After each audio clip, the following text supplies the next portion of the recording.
47-40. What was a blowout has turned into a basketball game as Seattle's 18-point lead whittled down to 7 thanks to a 15-4 run by the Connecticut Sun over the last 4 minutes and 14 seconds of the first half. And a lot of it has to do with turnovers and getting points off turnovers.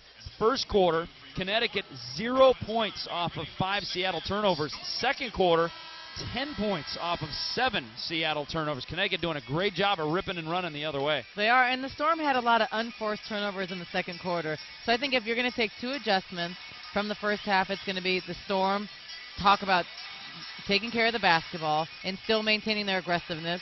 And then the second thing is the offensive rebounds. You cannot give up 7 offensive rebounds, and luckily for the Storm, Connecticut has not converted on a lot of them, especially in the first quarter. Both teams red-hot shooting. Seattle particularly, 18 of 27, 67%.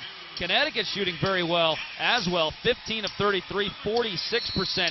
So you would anticipate Seattle's numbers clearly going to fall. They're not going to shoot 60% for a game. They'll be somewhere in that 45 to 55% range.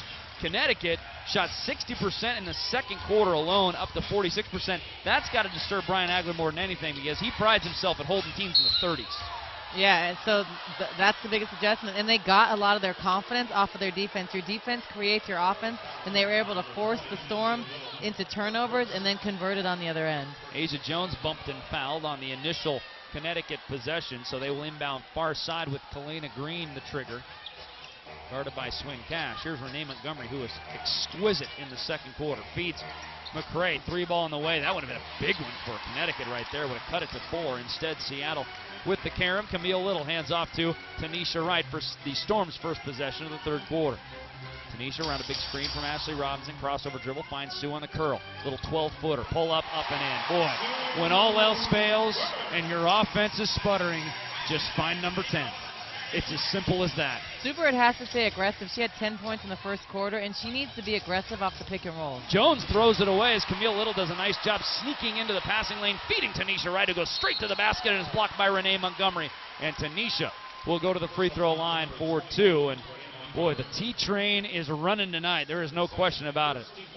It is. I want to get on that train tonight. I could ride it like they ride the one in the fourth quarter with Doppler. She's playing great. I mean, it seems like she's got a quiet 11 and 4 rebounds, 3 assists. Wow. Why take the plane to Atlanta tomorrow? We can just ride the T-train. T-train. Right on T-train. 50-40 as she hits the first free throw, giving Seattle a double-digit lead again. The Storm will leave bright and early tomorrow for Atlanta for a tough road trip. The Dream in a rematch of the WNBA Finals of a year ago, and then the New York Liberty from the Prudential Center in New Jersey. That will come up on Tuesday. There's a little runner by Renee Montgomery after the free throws went down for Seattle. That one's off the mark. Rebound, Swin Cash. 11-point Seattle lead. Bird has it. Ashley waits to screen for her. They feed Robinson. Robinson finds Tanisha Wright. They have to respect her three-point shooting ability, and she was able to drive around and score. Adia, I don't think they would have done that a month ago. They wouldn't have run out on Tanisha because they wouldn't think she could have hit the 3. Well, they wouldn't have even done that 2.5 weeks ago because she was not shooting the 3 well, but now she's got confidence. She's looking to attack. She's not hesitating or second-guessing in anything she does, and she is at her best doing what she just did, driving to the basket, strong and finishing. A 6-0 run for Seattle gets it back up to 13, 53-40. Timeout on the floor. This is Storm basketball. The Storm have righted the ship here after the Connecticut Sun got it to within single digits, and Seattle now leads by 13 with 8:39 left to go in the third quarter. Hey, are you a Storm crazy? Share your passion with other fans on the Storm's official Facebook and Twitter pages. Links to be found at stormbasketball.com. Seattle up to 69% shooting, 20 of 29. And this three-point number, I mean, this is the best three-point number of the year, Adia. 8 of 12 thus far in this basketball game for Seattle. 24 of their points coming from behind the arc. And it's the same team that it was a month ago that couldn't throw a penny in the ocean. I mean, struggling from downtown. Now it's just confidence, and they are knocking down shots. They couldn't hit water if they fell out of a boat a month ago. And here's a traveling violation on either Asia Jones or Tina Charles, and they're wondering who it was on. Tina says, was it on me or was it on her? Traveling violation, the 8th turnover of the game for Connecticut. 2nd in the quarter. Seattle basketball up 13. Tanisha gets a hip check screen by Ashley Robinson, trying to find Sue on a curl, can't do it. Instead, Swin Cash pops up now to Sue. She gets open from 16 and rims out. Oh, I thought that was going down, and it goes off to the back iron. Tina Charles, top side. McCray cuts looking for it. Instead, it's Asia Jones getting a seam, going in on Ashley Robinson, who alters the shot. Don't always have to block it as long as you can alter it. Sue comes the other way for Seattle. Now to Tanisha, and a big screen down low by Swin Cash, bowling over Renee Montgomery. Boy, she's given up about 30 pounds right there, and it showed on that collision. Second foul on Swin. You know when Swin's mad, you see the hands go to the hips. When the hands go to the hip and she stays there and stares down the ref, she is ticked off. And Renee Montgomery, once again, selling the foul. She does a great job of flopping, making the refs make a call. 13-point Seattle lead, 13th turnover on the Storm in the game. Storm have been not good taking care of the ball in first halves of games. They have been very good taking care of the ball after halftime, so we'll see if that translates again today. Tina Charles straight up on Ashley Robinson, who did not have a hand up this time in her face, and she looks over the bench and says, "My bad, I need to challenge that." 53-42. She's probably just not used to guarding post players who can square up that quickly and are that confident from 15 feet out. And Charles knows and understands tonight that's what's going down for her. It's a lot harder to take it in with Ashley Robinson's athleticism, so she's turning around, squaring up, and taking quick jumpers. And Montgomery picks up the foul, and that's her 3rd. So if she gets another, that could impact the game significantly, as Montgomery has been their go-to player, the only player in double figures for Connecticut. Here's Swin Cash driving hard to the rim, misses the shot. Ashley Robinson tips it back up. That one's no good, and Carol Lawson has the carom, coming down the other way for the Sun. Lawson into the paint. Now the crossover by Kalena Green. A lot of white jerseys in there, and they're really packing it in. But shooting over the top of those white jerseys is Tina Charles, and Charles now in double figures with 10 points. Charles, such a versatile post player that can kill you inside or outside. She's got her stroke going. Tanisha Wright driving in, now will hesitate. Get it back to Sue. Bird's been quiet since the first quarter when she had 10. She has 15 right now. Camille Little thinks about a 3, now puts it on the deck. Bad offense here for Seattle. Not a lot of player or ball movement. Sue's going to have to make something happen. Throws it up and gets ripped. Coming the other way. It's a 3-on-1 convoy for the Connecticut Sun. Carol Lawson, the trailer, puts it up, misses the layup, but an offensive rebound by Tina Charles. 3 white jerseys in there. One of them gets a hand on the ball. I believe it was Camille Little, and it goes out of bounds. Connecticut basketball in the short corner near side. 21 seconds on the shot clock, 6:24 on the game clock.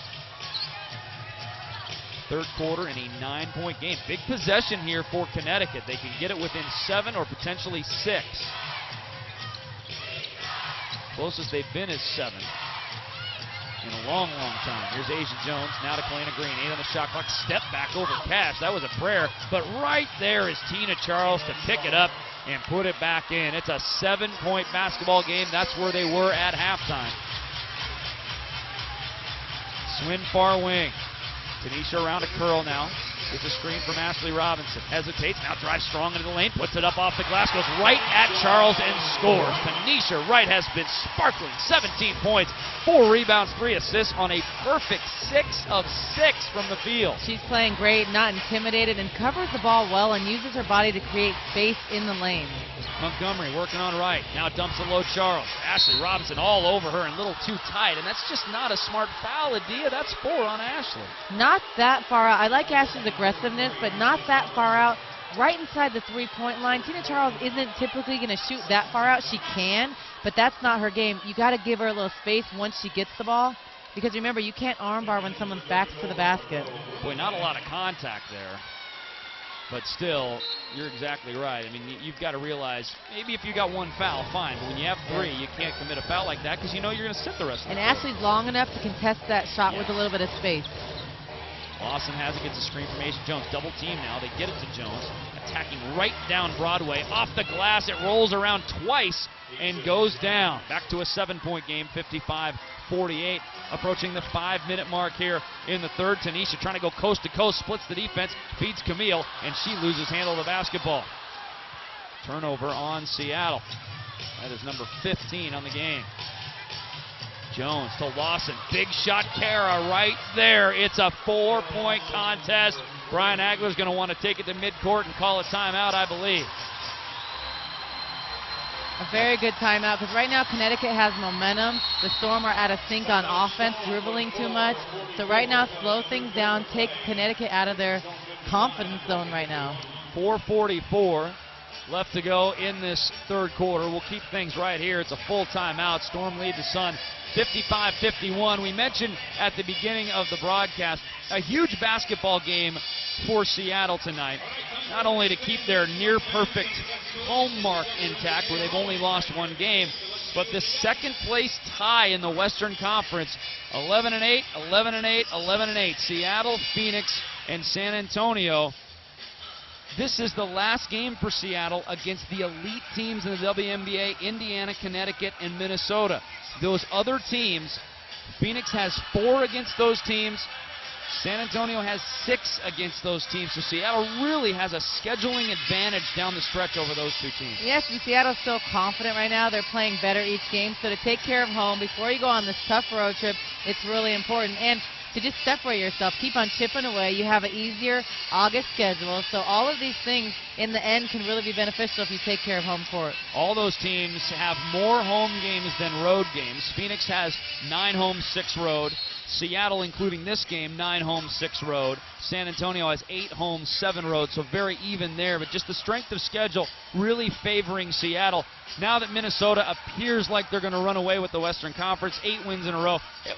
We got to admit, Adia, we saw that coming 3 weeks ago. When we played Minnesota 3 weeks ago, we said, my goodness. I mean, this team may not lose 2 or 3 more games the rest of the year, and from that point, they haven't lost any. No, we also said they're the best team in the WNBA right now. They Until are right Seattle's healthy Yep. and gets on a roll, they are great. They have depth at every position. You know, Cheryl Reeve, the great coach, and they're just clicking and confident like the Storm were last year. It'll be interesting because the one thing Minnesota doesn't have, which Seattle has in spades, that is playoff winning experience, Yes. and Minnesota has 0. Here's Sue Bird inside to Camille Little, who gets hammered, no call. 2 on the shot clock. Tanisha Wright floats it up. Her miss, first of the game. 55-51. Tanisha now 6 of 7. Boy, Camille really got body checked with no call in there. Here's Renee Montgomery. Big defensive possession here for Seattle. They got to stop the bleeding. It's an 11-2 Connecticut run. Tina Charles nearly throws it away. Renee Montgomery, though, picks it up and throws it into the ocean from 3-point range. Renee Montgomery, 15 points on the game. She has been spectacular. Now 3 of 3 from behind the arc. And that's where you want Renee to beat you. You don't want her beating you with the dribble drive, and she hasn't tonight. She's beating you with the long ball. Well, and that's also open because the Storm have to put so much focus on Charles inside and put bodies near her. Renee's getting those shots. Tanisha Wright nearly loses it to Renee Montgomery. Goes to the deck and gets it back. 8 on the shot clock. Great defense here by the Sun. Tanisha wants to take a timeout as she is double teamed. Mike Tebow clapping his hands together saying, I like this. This was an 18-point Seattle advantage. It is down to 1 as Seattle has only scored 12 points in the last 11 minutes.